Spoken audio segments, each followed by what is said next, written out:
Giới thiệu các bạn, đây là máy test chim chuyên nghiệp.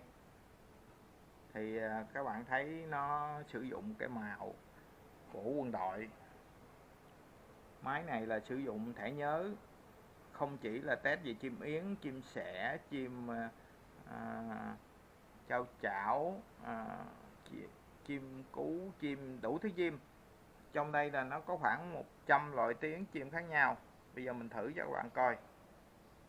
Cái thứ nhất, các bạn thấy nó có 3 nút. Nút tròn trên cùng là dành để sạc pin.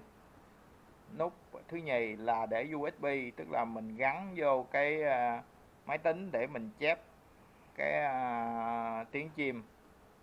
Nút thứ ba là nút bật mở tắt nguồn. Bên đây là có thẻ nhớ. Thứ hai là nút âm thanh.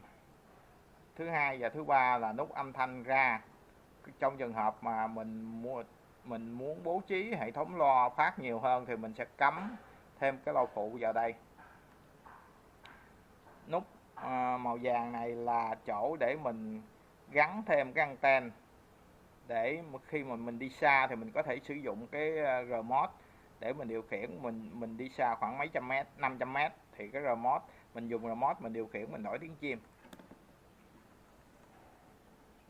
Đây là màn hình sau lưng của máy. Thì các bạn chú ý là ở giữa là từ số 1 tới số 9 và cuối cùng là số 0 là dùng để chọn nhanh cái bản nhạc số mấy. Cái nút bên trái hàng cuối là dùng để chọn. Giả sử mình có quá nhiều tiếng chim thì mình chỉ muốn sử dụng tiếng chim sẻ thì mình sử dụng nút này. Cái nút chữ M là mình lựa chọn bộ nhớ. Bộ nhớ khi sử dụng là mình sẽ sử dụng tất cả các âm trong thẻ nhớ, hay mình chỉ sử dụng một âm duy nhất lặp lại. Hàng cuối cùng gồm 5 nút. Nút thứ nhất là nút mở máy, tắt máy, ngừng, chạy. Nó khác với cái nút bên tay phải này là nút bật tắt nguồn. Nút này là nút bật sau khi bật tắt nguồn để pin không hoạt động, còn khi mà mình mở nút bên phải thì pin vẫn hoạt động. Nhưng mà nút thứ nhất dùng để tắt mở cái máy. Thì nút thứ hai và nút thứ ba là dùng để di chuyển bảng, chuyển lên chuyển xuống. Nút thứ tư, nút thứ năm là volume to hoặc nhỏ. Bây giờ mình thử cho các bạn coi. Cái thứ nhất là mình sẽ mở nguồn. Đây, mở nguồn để kết nối với pin. Tiếp tục mình bấm mở máy. Mở máy sẽ lên màn hình welcome. Cái thứ hai hiện giờ đang là bảng số 13. Giả sử mình chuyển bảng số 12, chuyển qua bảng số 12, mình tiếp tục mình bấm để nó bắt đầu nó phát tiếng số 12. Hiện giờ âm thanh đang là 17. Thì âm thanh mình được tăng giảm từ 0 tới 30, và số 30 thì cách xa khoảng 500 mét vẫn còn nghe.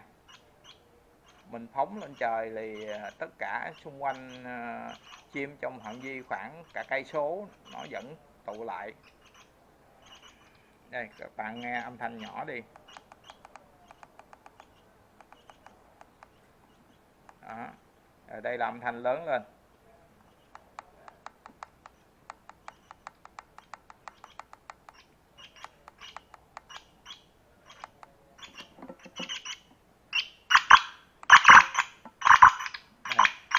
Âm thanh 30.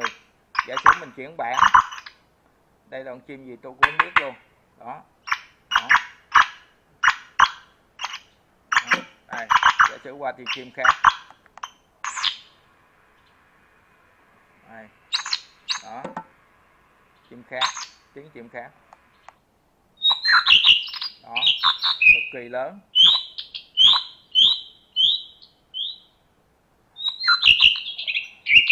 Ok, bây giờ mình sẽ giảm nhỏ tiếng lại.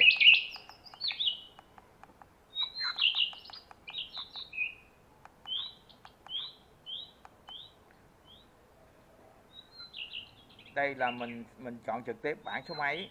Giả sử mình chọn bảng số 030. Mình 030 và mình play lại, mình bấm play lại thì bảng số 30 sẽ hát. Giả sử mình bấm 045 bấm play thì bảng số 45 sẽ hát.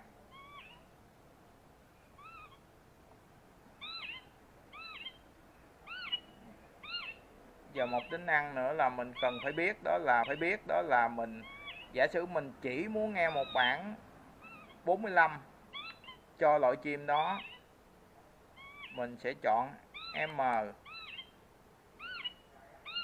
repeat, mình sẽ chọn qua normal, xong mình bấm nút thứ ba ở dưới, mình chọn là repeat one, tức là mình chỉ nghe một bản, hoặc bấm một cái nữa là qua repeat on, tức là mình nghe tất cả các bản ở trong thẻ nhớ. Ok, sau khi mình chọn mình bấm play còn nữa. Như vậy là bây giờ khi mà hết bản số 15, hết bản số 45 nó sẽ chuyển qua bản 46.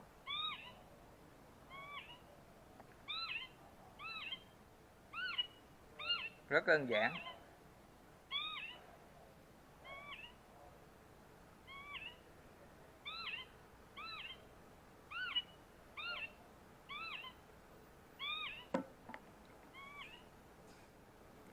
Khi hết bản 45 sẽ nhảy qua bản 46.